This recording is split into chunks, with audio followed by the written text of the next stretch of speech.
And what that did for us is, so we have a contract with Greater Lafayette Commerce to manage our market.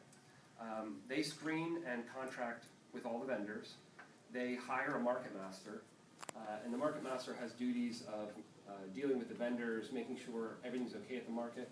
We've been doing a fair amount of our own management in parallel with their market master. And then they handle advertising outside of the university. So we do on-campus advertising, they do community advertising. But one of the big things that partnering with an organization like a Chamber of Commerce, and there are downtown development partnerships, there are other organizations like a Chamber of Commerce that if you don't have a Chamber of Commerce locally, you could approach, is that they're used to putting on events, and they have insurance with high limits of liability, the type of levels that we would expect at the university. The individual vendors probably don't have that type of insurance. So some of them do because their insurance is tied to their farm, and so they have higher limits. But in a way, having a contract directly with them and then having them contract with the vendors insulates us from a certain level of liability. And they have a website, so this is from, I'll give you the address of that in a minute, but this is the welcome page at that website. And even though they don't really manage the West Lafayette market, all three markets have information on this webpage. And this is the poster that they did for this year. So this is in a lot of the businesses downtown. You know, the downtown market has got billing on top of us, but our Purdue market is on there as well. So this is the address I said I would give you. It's LafayetteFarmersMarket.com, and on there, if you click this link to become a vendor, you'll get access to the contract that the vendor has to sign and fill out and execute with Greater Lafayette Commerce. And I spent probably 6 weeks working on that contract because that's the vehicle that we tell the vendors what the rules and regulations are for doing a farmer's market at that specific location. And we're going to talk about some of those things, but it gets into issues of ballasts on their tents, fire extinguishers, hand washing stations. At Purdue, we don't allow any health products, any bath and beauty products because of the liability, so that's in there. No Purdue logo brand merchandise can be sold at the market. All of that is spelled out in the contract. So I'm giving you my secret. If you go there, you can download that contract and see. Everything will be different for your university, but you'll likely have to deal with all of the same sets of issues. So this is getting to some of the on-campus people we had to partner with. Pedestrian safety obviously is our #1 priority. We're talking about bringing 20 or so vehicles into a heavy pedestrian traffic area. Some of them have small trailers, so we're talking about reversing trailers into location and unhitching trailers. And so we work with space management and academic scheduling to figure out a 45-minute block in the morning and a 45-minute block at the end of the market that there's no class changes.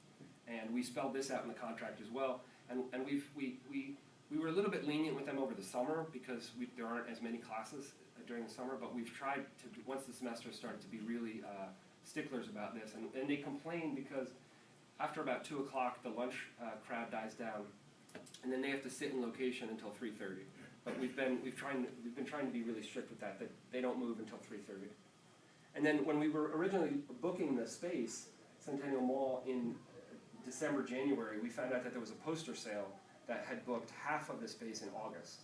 So we basically just acknowledged that and said we'll do whatever we have to do to work around that, and it turned out not to be an issue when we finally got to August. This, just to give you an example, this is a class change. So this is what it would be like trying to get vehicles in there.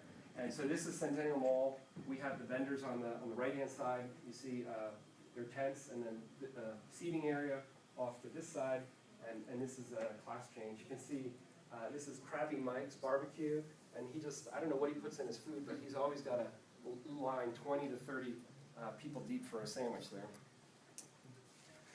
Another big fear I had when we were doing this is who could this potentially impact on campus, this idea of serving lunch? It wasn't really going to impact the dining halls because they're out to the west of campus, and students who were going to eat there were probably over there. But this is near our union, and we have a food court operation in our union. So I attempted to partner with them to enroll them, to get them to essentially join in having a stake in the success of the market. So they committed to having a presence there, and they do sizzling Caesar salads with shrimp and chicken. And they wanted to do something different. They didn't want to just do burgers and hot dogs and compete with some of the other vendors. They wanted to do something different. They have an ice cream cart on a bicycle that they bring out when the weather is nice. We put them on the north end so that they could use one of their service vehicles to get in and out if they needed to make deliveries.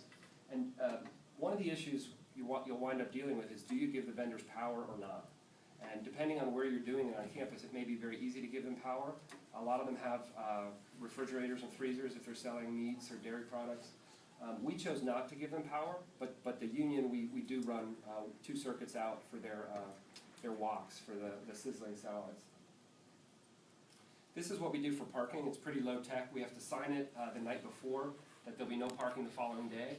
And then we just do literally an 8.5 by 11 piece of paper on double-sided tape, and we just slap it up and leave it there. We don't police or enforce the 20-minute, and we were worried that we would have problems with students coming in for a class and they were late and they just jump in there and they'd all be gone.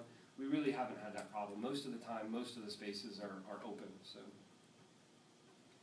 we partnered with our grounds department to increase the number of trash and recycling containers on Centennial Mall for the day. So they bring them out in the morning, and then after the market they take care of them. The one on the left is added for the event. The one on the right is permanent and bolted into the slab. So we have 4 pairs of those along Centennial Mall.